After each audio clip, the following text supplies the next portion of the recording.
What's up everybody, Nat Batman here with another movie review, and this time I will be doing my review on the latest and greatest from the Marvel Cinematic Universe, and that is Avengers Age of Ultron.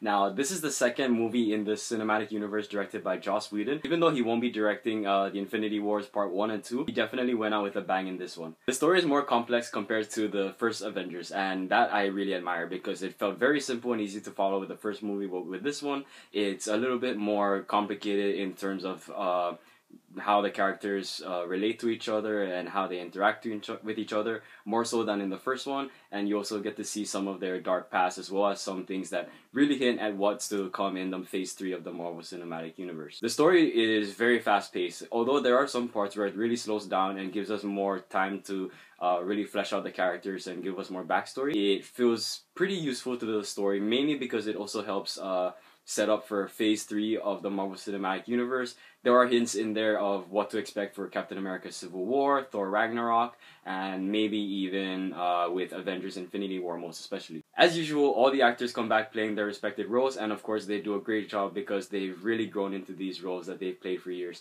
And it's really great to see some of these actors who we've only just recently seen in Phase 2 return for this Avengers movie. Now, what I really love most is that we also get to see some new characters here played by Elizabeth Olsen, who she plays Scarlet Witch, and Aaron Taylor Johnson, who plays Quicksilver. Now, although their characters are pretty different from the comic books, since, you know, there's that whole legal rights issue with 20th Century Fox having the movie rights to X-Men, and then, you know, they kind of can't mention the word mutants in this, so they do a pretty good job at working around that and doing their own version for this universe. And I think they're also great additions to the cast, most especially Elizabeth Olsen. Other than the fact that she's hella beautiful, she also does a great job of showing a very tortured character and her love for her brother Pietro. And then there's also Paul Bettany, who has been playing Jarvis, or at least the voice of Jarvis for all the past Iron Man movies, as well as in Avengers. We actually get to see what he looks like when he becomes Vision. We also have James Spader, who voices Ultron, and I think he really steals the show in this. He's a way more interesting villain compared to Loki. Now, it is sad that this is most likely the only film we'll be seeing Ultron in and, you know, hearing James Spader voice him,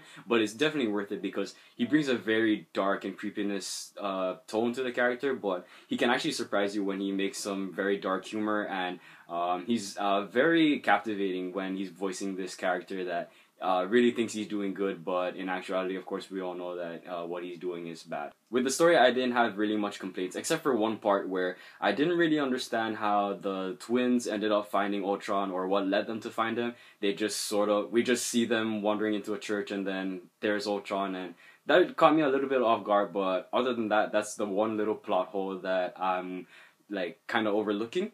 But other than that, the story flows very well. It knows when to slow down, and then once the action kicks in, it is really great. And I love that one opening action scene where we get to see all the Avengers, where the camera does not switch at all, and it's just one constant fluid movement, and it's a great way to introduce the characters together again since we last saw them in the first Avengers. The music, also done by Brian Tyler and Danny Elfman, is pretty good. I actually prefer Alan Silvestri's score from the Avengers. Now, we actually do hear some of the themes again in this movie, but it just sucks that we don't get to hear his themes back in the soundtrack, but they do actually show up, and it leads some good continuity from the first movie. As a fan, what I really liked is how this really sets up for Avengers Infinity War. It teases it so well, most especially with that secret ending, which you will see pretty early in the credits. It's actually going to be mid-credits, so you guys won't have to stay for the post-credits because there won't be any other scene there. So Joss Whedon, he was very considerate and gave us a mid-credit scene instead of a post, so we wouldn't have to wait too long for something. Another thing that I also really enjoyed was how it gave us some really good screen time with all the characters.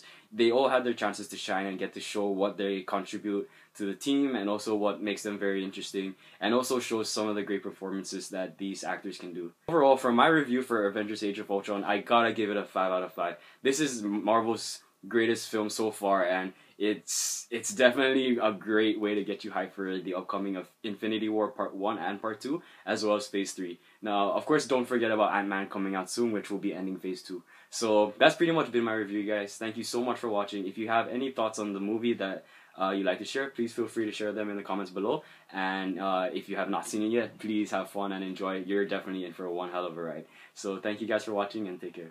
Later.